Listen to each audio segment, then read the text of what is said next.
Good morning students. आज हम लोग 10वां पाठ यानी पाठ 10 संस्कृत का जो अध्याय 10 है इसका हम लोग अध्ययन करेंगे। पाठ 10 इसका नाम जो है, पाठ का नाम क्या है? सुवचनानि। सु माने सुंदर, वचनानि वचन, सुंदर वचन। कि हमें जीवन में किस प्रकार के वचनों का पालन करना चाहिए। तो सुवचनानि जो है इस श्लोक, इसमें कई श्लोक जो है दिए हुए हैं। हर श्लोक का अर्थ जो है भिन्न भिन्न है और इसको आपको याद करना पड़ेगा और श्लोक का अर्थ भी अपने शब्दों में इसको लिखना पड़ेगा। तो सबसे पहले आइए हम देखते हैं 10वां पाठ, पाठ 10 सुवचनानि। सुवचनानि यानी सुंदर वचन। तो सबसे पहले हम वर्ड मीनिंग देख लेंगे। प्रिय वाक्य, प्रिय वाक्य प्रदानेन। प्रिय वाक्य मतलब सुंदर वाक्य। सुंदर वाक्य मतलब कैसे? मीठे वचन। ऐसे वचन हमें बोलने चाहिए जो मीठा हो। आप लोगों ने हिंदी में दोहा पढ़ा होगा कि मीठी बाणी बोलिए, ऐसा मन का आपा खोल, अपना तन शीतल करे और इनको शीतल करे, आप हो शीतल हो। क्या? मीठी बाणी बोलिए, मन का आपा खोल और इनको शीतल करे, आप हो शीतल हो। तो इसी प्रकार हमें जीवन में मीठी वाणी जो है बोलना चाहिए। हमें कटु भाषा का प्रयोग नहीं करना चाहिए। ऐसी भाषा का प्रयोग नहीं करना चाहिए जिससे किसी की भावना दुखे या हमारी वजह से किसी को कष्ट हो। तो क्या है? मीठा वचन। प्रदानेन, प्रदानेन का अर्थ क्या होता है? बोलने से। मीठी वाणी बोलने से क्या होता है? मीठी वाणी बोलने से, प्रदान करने से। प्रदानेन मतलब प्रदान करे यानी बोलने से, कहने से। प्रदानेन तृतीय व्यक्ति एकवचन। मीठी वाणी बोलने से सर्वे माने सभी, जितने भी जीवधारी हैं सभी, तुष्यन्ति, तुष्यन्ति का अर्थ होता है प्रसन्न होते हैं। जितने भी जीवधारी हैं सभी जीवधारी प्रसन्न होते हैं। जंतवः, जंतवः माने जीव, जंतवः माने जितने भी जीवधारी, चाहे मनुष्य हो, कोई भी मनुष्य हो, हर व्यक्ति जो है, जो भी जीव जिसके अंदर जीवन है वह सभी प्रसन्न होता है। सर्वे माने सभी, तुष्यन्ति माने प्रसन्न होते हैं। सभी जीवधारी प्रसन्न हो, सभी जीवधारी प्रसन्न होते हैं। प्रिय वाक्य प्रदानेन, प्रिय वाक्य प्रदान करने से यानी मीठी वाणी बोलने से जितने भी जीवधारी होते, सभी जीवधारी क्या होते हैं? प्रसन्न होते हैं। नेक्स्ट, तस्मात्, तस्मात् इसलिए। जब मीठी वाणी बोलने से या प्रिय वचन बोलने से हर व्यक्ति प्रसन्न होता है। तस्मात्, तस्मात् इसलिए, प्रियम ही, इसलिए हमें प्रियम ही, प्रिय ही यानी मीठी वाणी ही। मीठी का अर्थ मतलब शुगर घोल के नहीं, मीठी मतलब कि ऐसी बातें जिसकी वजह से किसी को कोई कष्ट ना पहुंचे। तो इसलिए प्रियम ही वक्तव्य, इसलिए प्रिय ही बोलना चाहिए। वक्तव्य चाहिए, इसलिए हमें प्रिय ही बोलना चाहिए। वचने, वचने माने वचन में, सप्तमी विभक्ति एक वचन। वचने का दरिद्रता, दरिद्रता मतलब निर्धनता। बोलने में मतलब वाणी, मीठी वाणी बोलने में किस प्रकार की दरिद्रता, मतलब आपका कोई पैसा तो लगना नहीं है और इसमें आप, ऐसा तो है नहीं कि अगर मीठी वाणी बोल देंगे तो आप दरिद्र हो जाएंगे या आपका कोई जो है बहुत अमूल्य धनराशि है वो समाप्त हो जाएगा, इसलिए हम किसी के साथ मीठी वाणी का प्रयोग नहीं करें। ऐसा नहीं होता। तो क्या होता है कि हमें मीठी वाणी बोलने से तो सभी जितने भी मनुष्य होते, दुश्मन भी जो होते, हमारे दोस्त हो जाते हैं।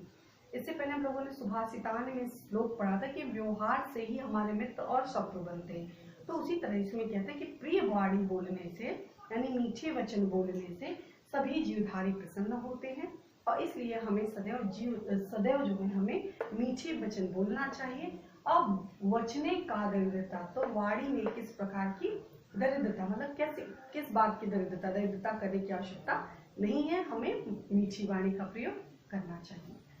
नेक्स्ट, गौरवम, गौरवम मतलब व्यक्ति का गौरव, यश, ग्लोरी। तो व्यक्ति का जो भी गौरव है, प्राप्यते दानात, दानात मतलब दान से। व्यक्ति को दान देने से, जब हम कोई चीज किसी को दान देते हैं तो हमारे यश में वृद्धि होती है, हमारे गौरव में जो है मान सम्मान में वृद्धि होती है। तो गौरवम प्राप्यते दानात, दान देने से, जब हम दान देते हैं तो इससे हमारे गौरव में वृद्धि होती है। न माने नहीं, तुम, न तो की मतलब नहीं, न तो वित्तस्य षष्ठी विभक्ति एक वचन, न तो धन के संचयात पंचमी विभक्ति एक वचन, ये षष्ठी विभक्ति एक वचन है, ये आपका पंचमी विभक्ति एक वचन है। तो न की, तू माने की, न की धन के षष्ठी विभक्ति एक वचन, धन के संचयात मतलब इकट्ठा करने से, ना तो धन को इकट्ठा करने से जो है गौरव में वृद्धि होती है। गौरव में वृद्धि कैसे होती है कि धन को दान देने से। जितना ही हम किसी को दान देंगे, दानशीलता हमारे गुण में, हमारे जो है व्यक्तित्व में जितना ही आएगा अधिक, जितना ही हम किसी को दानशील बनेंगे, दान देंगे, उतने ही हमारे गौरव में वृद्धि होगी। और ना कि ऐसा नहीं है कि आप धन को, वित्त को, यानी वित्त माने पैसा, रुपया, धन, वित्त, तो ऐसा नहीं है कि वित्त को ढेर सारा संचय करके, इकट्ठा करके बैंक बैलेंस बना लीजिए, प्रॉपर्टी बना लीजिए, खेती बाड़ी बना, ढेर सारा पैसा इकट्ठा कर लीजिए, तो इससे आपके गौरव में वृद्धि होने वाली नहीं है। आपके गौरव में अभिवृद्धि तभी होगी जब आप दान करेंगे, तो दान से गौरव की प्राप्ति होती है। और न की, तू माने की, न माने नहीं, और ये आपका तू हो जाएगा, तू माने की, न की वित्तस्य माने धन के, संचयात माने एकत्र करने से, न तो धन को एकत्र करने से। स्थितः फॉर एग्जाम्पल जो है अपनी बात को स्पष्ट करने के लिए बताया गया कि स्थितः उच्चैः, स्थितः माने स्थित होता है, उच्चैः माने ऊंचे स्थान पर, इसीलिए ऊंचे स्थान पर, ऊंचे माने ऊपर, स्थित होता है कौन, पयोदानाम। पयोदानाम मतलब क्या होता है, पय माने होता है पानी, और दानाम माने दान करने वाला, जो जल का दान करता है यानी बादल। पय माने पानी, दानाम मतलब देने वाला, तो पेय को देने वाला यानी जल को देने वाला यानी बादल जो है, उसकी बादल की स्थिति चूंकि वो हमेशा देता है, दान करता है, जल का दान करता है, इसलिए उसकी स्थिति क्या होती है, हमेशा ऊंचा होती है, उसका स्थान जो होता है हमेशा ऊंचा होता है। और पयोधिनाम, पयो माने पानी, अधिनाम मतलब इकट्ठा करता है, एकत्र रखता है, पयोधिनाम यानी समुद्र। तो आप ध्यान दीजिएगा कि इसका अर्थ क्या होता है, इसका अर्थ होता है बादल, और इसका अर्थ होता है समुद्र। तो स्थितः उच्चैः, क्या कहते हैं, स्थितः उच्चैः पयोदनाम, पयोदानाम, पयोदानाम मतलब बादल की स्थिति, बादल की स्थिति हमेशा देने की वजह से ऊंची होती है, और समुद्र की स्थिति अधः, अधः माने नीचे, स्थित माने स्थित, नीचे उसका स्थान है, किसका, समुद्र का स्थान नीचे है, नीचे स्थान है, क्योंकि वह हमेशा कलेक्ट करके, एकत्र करके रखता है। तो बादल का स्थान ऊंचा इसलिए है क्योंकि वो जल का दान करता है, समुद्र का स्थान नीचे इसलिए है क्योंकि वो संचय करता है। इसलिए जो व्यक्ति जितना ही दान करते हैं उनके गौरव में वृद्धि होती है, और न कि धन को संचय करने से, धन को एकत्र करने से कभी भी हमारे उसमें वृद्धि नहीं होती है। तो इस प्रकार जो है ये पहला और दूसरा जो है श्लोक है, इसका अर्थ है, इसका जो आप लोग अनुवाद आप अपने शब्दों में लिखेंगे। नेक्स्ट जो है नेक्स्ट क्लास में पढ़ेंगे।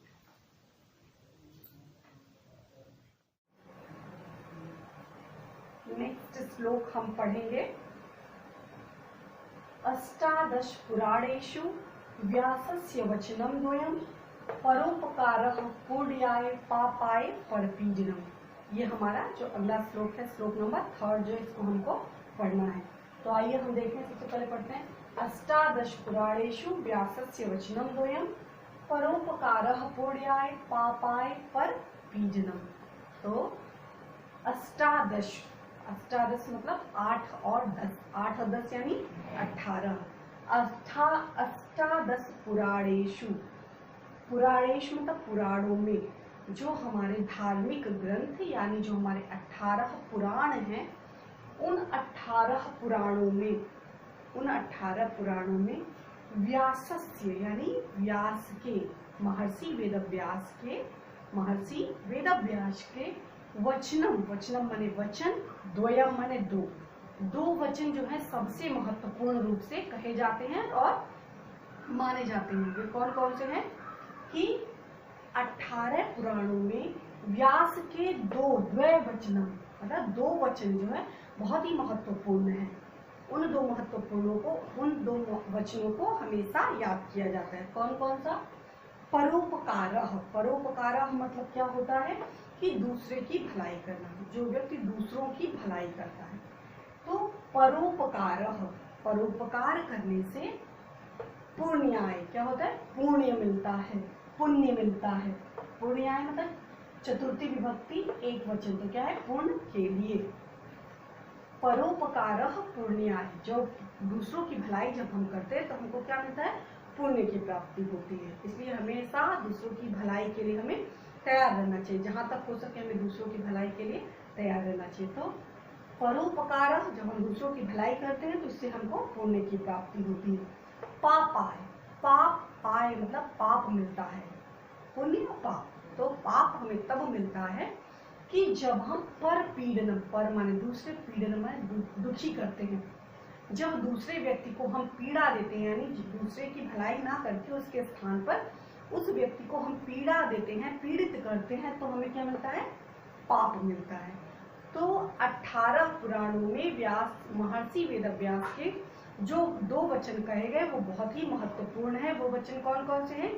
कि पुण्य जो होता है, पुण्य कमाने के लिए व्यक्ति को भलाई करनी चाहिए, परोपकार करना चाहिए, और जो व्यक्ति पाप कमाता है, जो व्यक्ति दूसरे को दुखी करता है, वह व्यक्ति जीवन में हमेशा पाप का भागी होता है और पाप हमेशा कमाता है। ठीक है, नेक्स्ट है हमारा, इस प्रकार ये आप पढ़ चुके हैं पहले भी कि हम जो व्यक्ति भलाई करता है उसको पुण्य मिलता है, जो व्यक्ति बुराई करता है उसको पाप मिलता है। बस आपको ये नया है कि 18, 10 और 8, 18 पुराणों में व्यास के दो वचन निर्मित हैं, वर्णित हैं।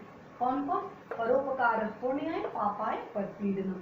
तो परोपकार मतलब दूसरों की भलाई करने से, पुण्याय मतलब पुण्य मिलता है, और पापाय पाप के लिए, मतलब पाप जो व्यक्ति करते हैं वो पाप तब मिलता है पाप के लिए, परपीडनम दूसरों को दुखित करते हैं। जो लोग दूसरों को दुखित करते हैं उनके लिए पाप जो है पाप के भागी होते हैं।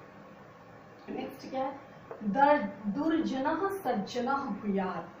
दुर्जनः माने दुर्जन व्यक्ति, माने दुष्ट प्रवृत्ति का व्यक्ति, जो व्यक्ति जिसका नेचर दुष्टता वाला हो, तो दुर्जन प्रवृत्ति का। दुर्जनः सज्जनः, सज्जन माने सज्जन व्यक्ति, दुर्जन का विलोम क्या होता है? सज्जन, यानी शालीन व्यक्ति, योग्य व्यक्ति। तो दुर्जन दुष्ट प्रवृत्ति वाला, अच्छा सद प्रवृत्ति वाला।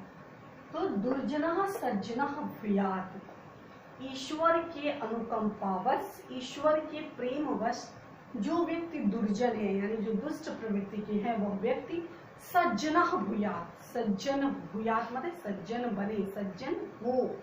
ईश्वर की कृपा से जो दुष्ट प्रवृत्ति के व्यक्ति हैं वह सज्जन होंगे।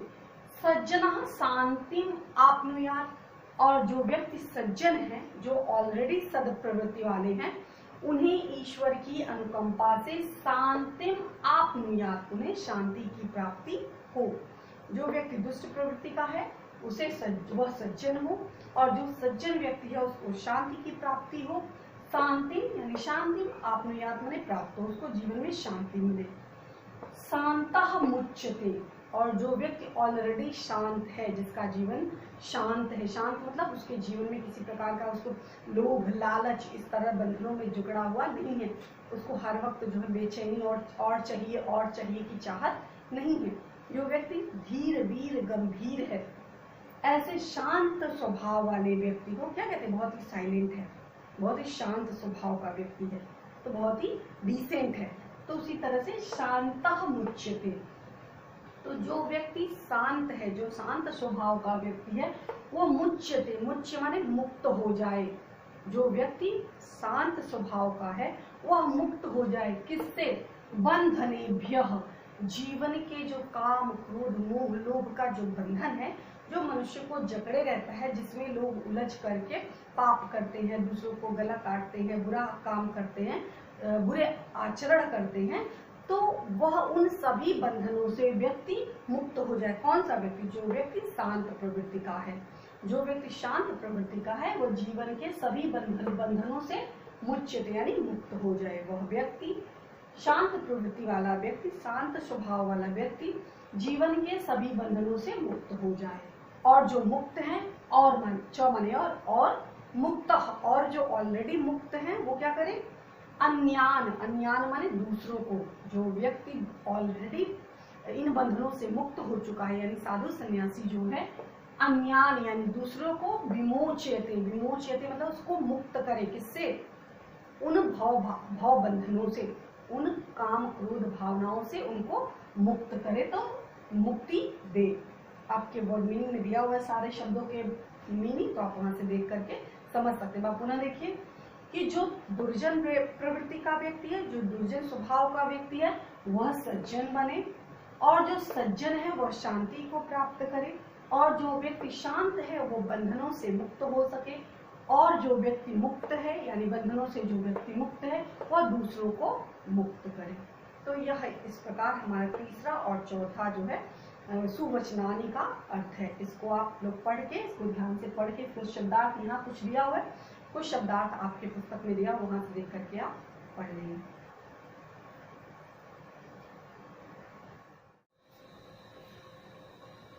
आइए नेक्स्ट पढ़ते हैं। हमारा नेक्स्ट श्लोक है सुवचनानि का फिफ्थ वन श्लोक क्या कहता है हमारा, सर्पाः पिबन्ति पवनम न च दुर्बलास्ते, न च दुर्बलास्ते, शुष्कैः तृणैः वनगजाः वलिनः भवन्ति, कंदैः फलैः मुनिवराः क्षपयन्ति कालं, संतोषम एवं पुरुषस्य परमं निधानम्। ये श्लोक दिया, श्लोक को आप एक बार पढ़िए, क्या लिखा हुआ है।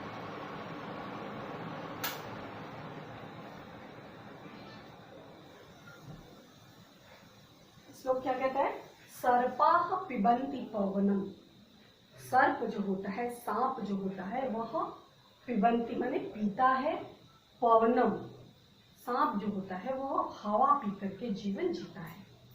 यानी जो जीव जंतु जो होते हैं, जो इसी प्रकार हवा पानी पर जीवन यापन करते हैं, या कंदमूल कह रहे हैं, जो जीव जंतु किसी तरह से अपना जीवन यापन करते हैं, तो ऐसे जीवधारियों के विषय में कहते हैं कि खाने पीने मात्र से ही सब कुछ नहीं होता। क्या कहते हैं कि सर्पाः पिबन्ति, बहुत ज्यादा की जो लालसा जो होती है, और चाहिए की जो लालसा होती है, वो व्यक्ति को पतन के मार्ग पर ले जाती है। तो क्या कहते हैं, सर्पाः पिबन्ति, सर्पाः पिबन्ति, सर्पाः पिबन्ति मतलब सांप जो होते हैं पीते हैं, पवनम सांप जो होते हैं हवा पी के जीवन जीते हैं, न च और न दुर्बलास्ते, दो शब्द है, दुर्बला हो जाएगा, दुर्बला ते, ये जो आधा स है, ये आधा स कन्वर्ट हो जाएगा, कैसे हो जाएगा, दुर्बलाह प्लस ते हो जाएगा। ठीक है, ये ध्यान दीजिए, दुर्बलाह ते यानी सर्पाः पिबन्ति पवनम न च दुर्बलास्ते। जो सांप होता है वह हवा पी करके जीवन जीता है, लेकिन वह दुबला नहीं होता है, वह जो है इतना दुबला नहीं होता है कि वह अपने जीवन का भार ना उठा सके, अपनी आवश्यकताओं की पूर्ति ना कर सके, ऐसा नहीं होता है। शुष्कैः, शुष्कैः माने सूखे सूखे, शुष्कैः माने जो सूखा हुआ है, तृणैः माने घास, जो सूखे घास हैं उस घास को खा करके, वन गजा, वन माने जंगल का, गजा माने हाथी, जो जंगल का हाथी होता है वह क्या करता है, सूखे तिनको, तृण माने तिनका यानी घास, सूखे घास को खा करके जो जंगल वन गजा जो हाथी होता है जंगल का, वह बलिना मतलब ताकतवर, भवंती माने होते हैं। ऐसा नहीं है कि खा लेंगे ढेर सारा या अच्छी चीजें खा लेंगे तो आपका शरीर स्वास्थ्य अच्छा हो जाएगा। स्वास्थ्य के लिए व्यायाम भी जरूरी है, स्वास्थ्य के लिए आपको जीवन में काम भी करना जरूरी है, आपको संतोष की वृत्ति होना भी जरूरी। कितनी भी आपके पास धन दौलत रहे, लेकिन अगर आपके पास संतोष नहीं है तो आपके लिए कितना भी धन रहेगा हमेशा कम ही पड़ेगा। तो वही कहते हैं कि जो सांप होता है वो हवा पी करके भी जीवन जीता है, लेकिन वो दुर्बल नहीं होता, कमजोर नहीं होता। ऐसा नहीं होता है कि कोई उसको पकड़ ले और वो काट ना पाए, ऐसा कदापि नहीं। तो क्या होता है कि सांप हवा पीकर भी दुर्बल नहीं होता, और जो वन का जो हाथी है वह मोटा होता है, मतलब अच्छा खासा उसका स्वास्थ्य होता है। कैसे? सूखे तिनके खा करके, सूखा सूखा तिनका खाकर यानी घास खा करके हाथी जो है वो बलशाली होता है, शक्तिशाली होता है। कंदैह फलय, जो कंद माने जड़, जड़ रूट वाला भाग होता है।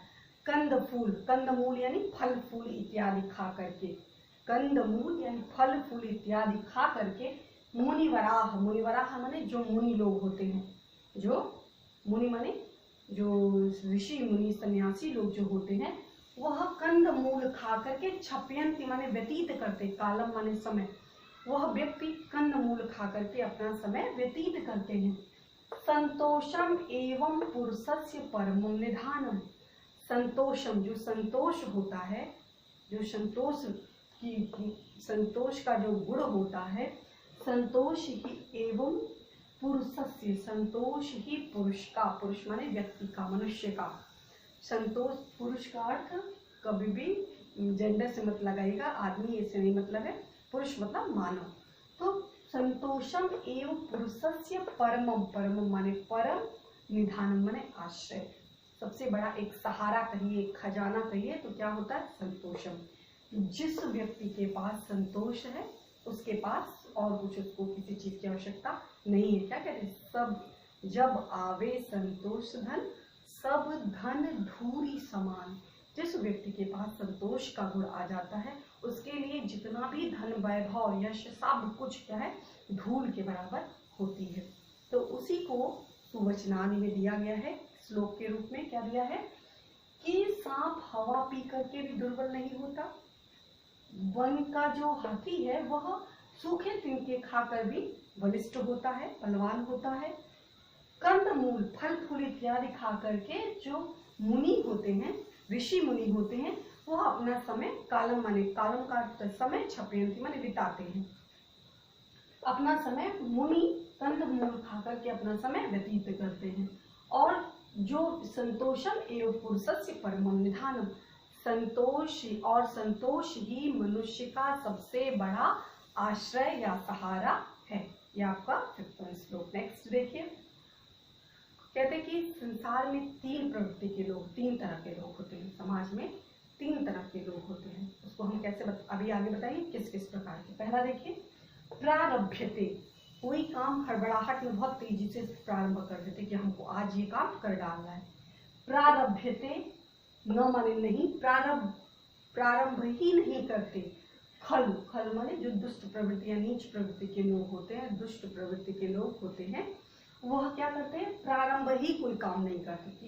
करेंगे तो क्या करेंगे तो उसमें कोई दिक्कत आ जाएगी, बाधा आ जाएगी, हमसे हो नहीं पाएगा, ऐसा बोल करके वो काम को करते ही नहीं है। प्रारभ्यते न खलु, जो दुष्ट प्रवृत्ति के लोग होते हैं वो विघ्न भयेन, विघ्न भयेन माने विघ्न माने बाधा, भयेन माने डर से।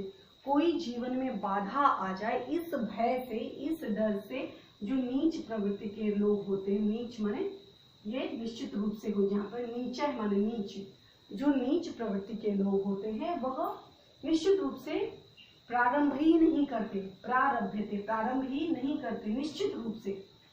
ये खल माने दुष्ट होता है, यहाँ खल दिया है तो यानी क्या हो जाएगा? निश्चित, निश्चित रूप से। क्या कहते हैं कि प्रारभ्यते न खलु विघ्न भयेन नीचैः, जो नीच प्रवृत्ति के लोग होते हैं वह क्या करते हैं कि मार्ग में कोई काम प्रारंभ करने से पहले कहते हैं कि ये काम हमसे हो ही नहीं पाएगा, ये बहुत बड़ा काम है और मार्ग में बहुत सी रुकावटें हैं इसमें, इसलिए मैं यह काम नहीं कर पाऊंगा। तो ऐसे व्यक्ति को अधम कहते हैं या नीच प्रवृत्ति का लोग कहते हैं कि ऐसा व्यक्ति नीच की श्रेणी में आता है कि जो व्यक्ति काम आरंभ करने से पहले ही डर जाए और भय के डर से वह कार्य ही स्टार्ट ना करे। तो यह एक प्रकार के लोग होते हैं। ठीक है। दूसरे प्रारभ्य विघ्न विहिता विरमन्ति मध्या, और जो दूसरे प्रकार के लोग होते हैं वो क्या करते हैं? प्रारब्ध, काम तो प्रारंभ कर देते हैं। दूसरे प्रवृत्ति के लोग पहला तो काम ही नहीं प्रारंभ करता है विघ्न के डर से, और दूसरे प्रवृत्ति के लोग प्रारंभ कर देते हैं।